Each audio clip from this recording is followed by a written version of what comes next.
नहमदुहु व नुसल्ली व नुसल्लिम अला सय्यिदिल अंबिया वल मुरसलीन अम्मा बाद बिस्मिल्लाहिर्रहमानिर्रहीम। मुअज़्ज़ज़ ख़वातीन व हज़रात, अस्सलामु अलैकुम व रहमतुल्लाहि व बरकातुहू। आज हमारा मौजू है कि हम क़ुरबानी क्यों करते हैं, और कोशिश करेंगे कि हम ये मज़मून कुरान करीम, अहादीस मुबारका और अमल सहाबा की रोशनी में आपको कमा हक़ का हो पहुँचाने की कोशिश करें। अज़ीज़ान ईमान, ज़िलहज का मुबारक महीना आते ही पूरी उम्मत मुस्लिमा सुन्नत इब्राहीमी अलैहिस्सलाम की याद ताज़ा करती है। क़ुरबानी सिर्फ़ एक रस्म या त्यौहार नहीं, बल्कि यह बंदगी, इताअत, इश्क़ इलाही, इत्तिबाए मुस्तफ़ा और इंसानियत के साथ हमदर्दी का अज़ीम सबक और दर्स है। आज अगर हम खुद से सवाल करें कि हम क़ुरबानी क्यों करते हैं, तो इसका जवाब सिर्फ़ ये नहीं कि जानवर ज़िबा करना ही क़ुरबानी है, बल्कि ये हम ऐलान करते हैं कि ऐ अल्लाह, हमारी नमाज, हमारी इबादत, हमारी ज़िंदगी, हमारी मौत सब कुछ तेरे लिए है। जैसा कि कुरान मजीद में आता है, अल्लाह करीम इरशाद फरमाते हैं, कुल इन्ना सलाती व नुसुकी व महयाया व ममाती लिल्लाहि रब्बिल आलमीन। प्यारे महबूब सल्लल्लाहु अलैहि वसल्लम फरमा दीजिए, बेशक मेरी नमाज, मेरी क़ुरबानी, मेरी ज़िंदगी और मेरी मौत सब कुछ अल्लाह के लिए है, जो तमाम जहानों का परवरदिगार है।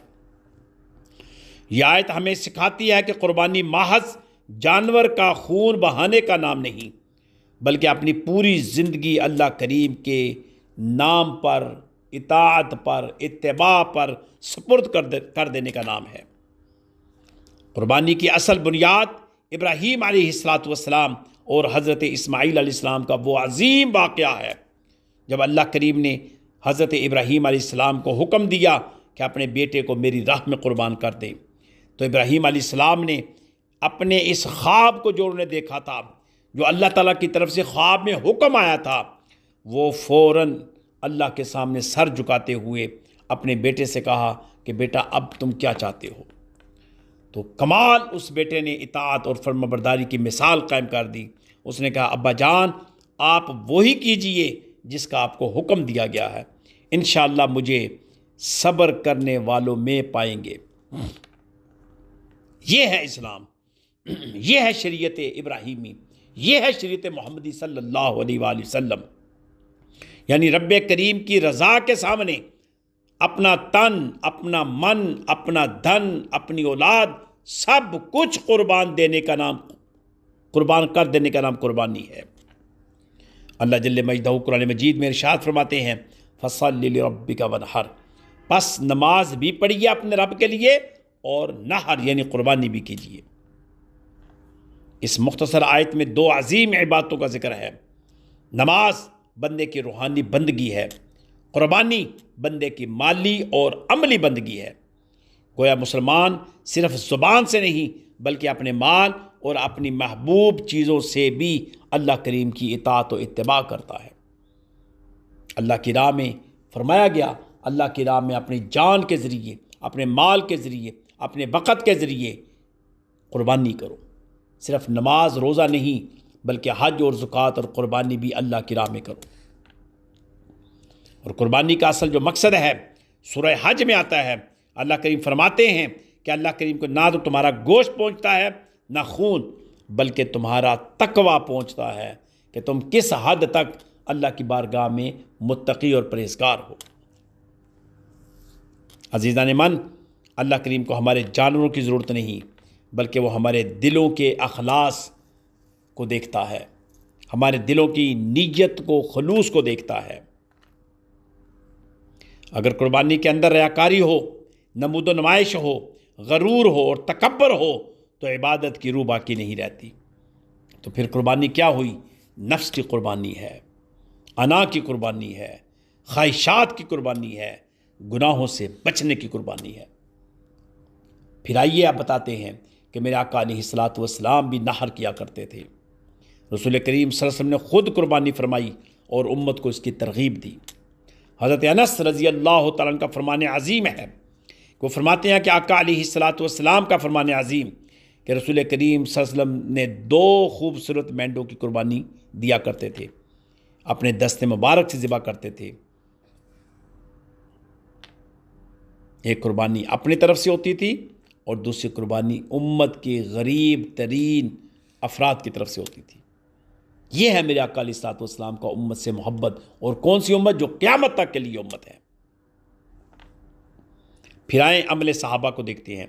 सहाबा कराम रिज़वानुल्लाह अलैहिम अजमाइन भी कुर्बानी से बेहद मोहब्बत करते थे और बड़ी अज़मत और बड़ी इताअत और बड़ी इत्तिबा के साथ इस अमल को बुरवेकार लाते थे।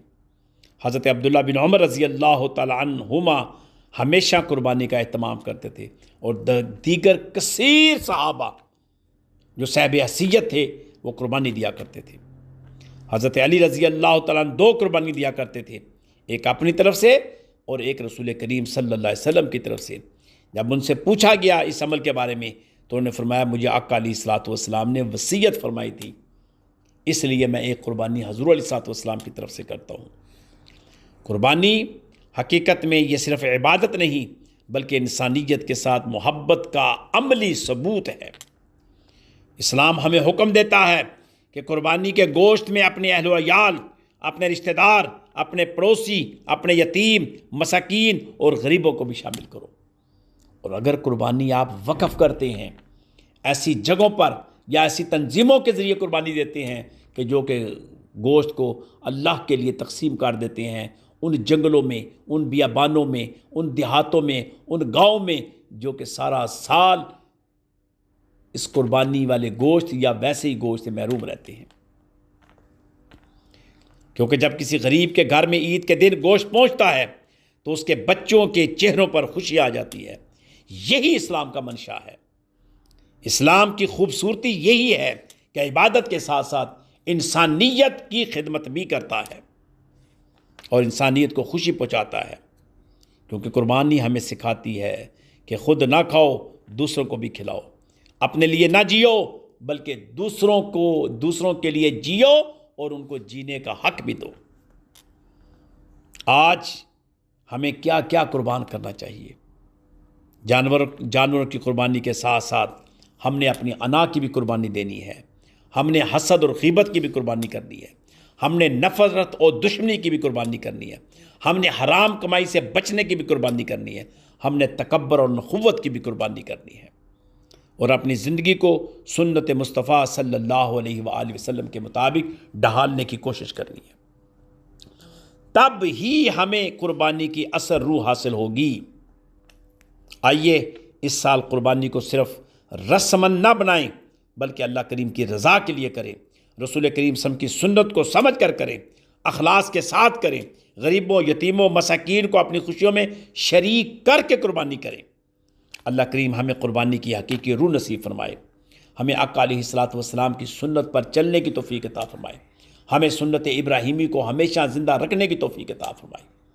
मौजूदा दौर में अक्सर लोग सवाल करते हैं कि क्या कुर्बानी के दिनों में ये जो कुर्बानी के जानवरों में हम हिस्सा डालते हैं या हम कुर्बानी का जानवर करते हैं, किसी गरीब की बच्ची की शादी कर दें, किसी यतीम और मस्कीन को पैसे दे दें, तो ये काफ़ी नहीं है? हरगिज़ नहीं, हरगिज़ नहीं। कुर्बानी शायर इस्लाम है। मैं इसकी छोटी सी एक एग्जांपल देता हूँ। अगर आप ज़िलहज को छोड़ दें, कुर्बानी के अय्याम को छोड़ दें, सिर्फ आप अपने बच्चे की या बच्ची की शादी का तसव्वुर ज़हन में रख लें और आप भरपूर किस्म का एहतमाम करते हैं, उस एहतमाम को रोक दें और आप उन तमाम पैसों को उठाकर अपने बच्चे और बच्ची की शादी को सादा करें, 2 बंदों के साथ मिलकर निकाह कर दें, लेकिन उन पैसों के ज़रिए आप गरीबों की मदद करें, यतीमों की मदद करें, मसाकीन की मदद करें। क्या आप ऐसा करने के लिए तैयार हैं? सिर्फ आपको जब कुर्बानी के अय्याम आते हैं तो आपको ये चीज़ें याद आ जाती हैं, जब आपके अपने मामलात हों तब क्यों नहीं याद आती? तब आपकी अना का मसला होता है। तो इस तरह इस्लाम की भी एक अना है, इस तरह इस्लाम के भी शायर हैं, इस तरह इस्लाम की भी आन बान शान है, इस्लाम की भी खूबसूरती है। हज के ज़रिए खूबसूरती है, उम्रे के ज़रिए खूबसूरती है। कभी कभी हम ये भी सुनते थे, हज और उम्रे पर जो लोग जाते हैं कहते हैं ये पैसे आप क्यों खर्च कर रहे हैं, ये पैसे हमें दे दें, हमारी ज़रूरतें पूरी हो जाए। लेकिन शायर इस्लाम को तर्क करना ये मुसलमानों का शेबा नहीं है। अजीज़ान मन, क़ुरबानी के अय्याम में क़ुरबानी ही दे। बल्कि मैं तो यहाँ तक कहता हूँ कि मौजूदा दौर में अगर 11 महीने आपके हालात दुरुस्त नहीं हैं, सिर्फ ज़िलहज के महीने आपके हालात ख़राब हैं और आपको ये यकीन है कि अगले महीने मेरे पैसे वापस आ जाएंगे, तो आप कुर्बानी अगर उधार उठा कर भी देनी पड़े तो आपको देनी चाहिए, क्योंकि आपके पैसे तो वापस आ जाएंगे, लेकिन ये कुर्बानी के अयाम जो गुजर रहे हैं ये आपकी ज़िंदगी में दोबारा वापस नहीं आएंगे।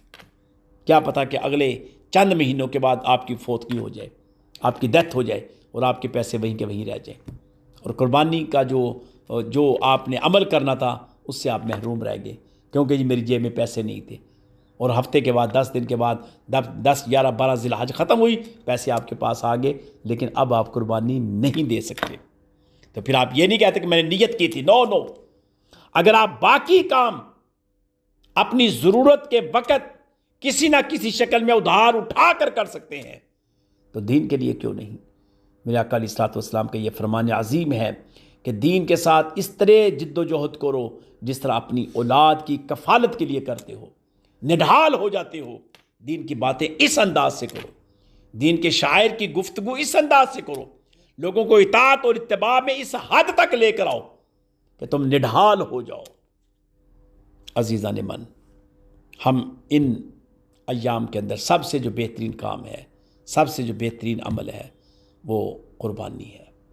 अल्लाह आपको तौफीक दे, आप कुर्बानी करें, छोटा जानवर करें, बड़ा जानवर करें, जानवरों में हिस्सा डालें, लेकिन कुर्बानी ज़रूर करें, ज़रूर करें। और कोशिश करें वक़फ़ कुर्बानी अगर कोई कर रहा हो तो उसमें आप शामिल हो जाएं, और उसमें शामिल होकर कल क़यामत वाले दिन ये चीज़ें आपके लिए बासे निजात, बासे रहमत, बासे बरकत बन जाएगी और इसाले सवाब का एक बेहतरीन ज़रिया बन जाएगी।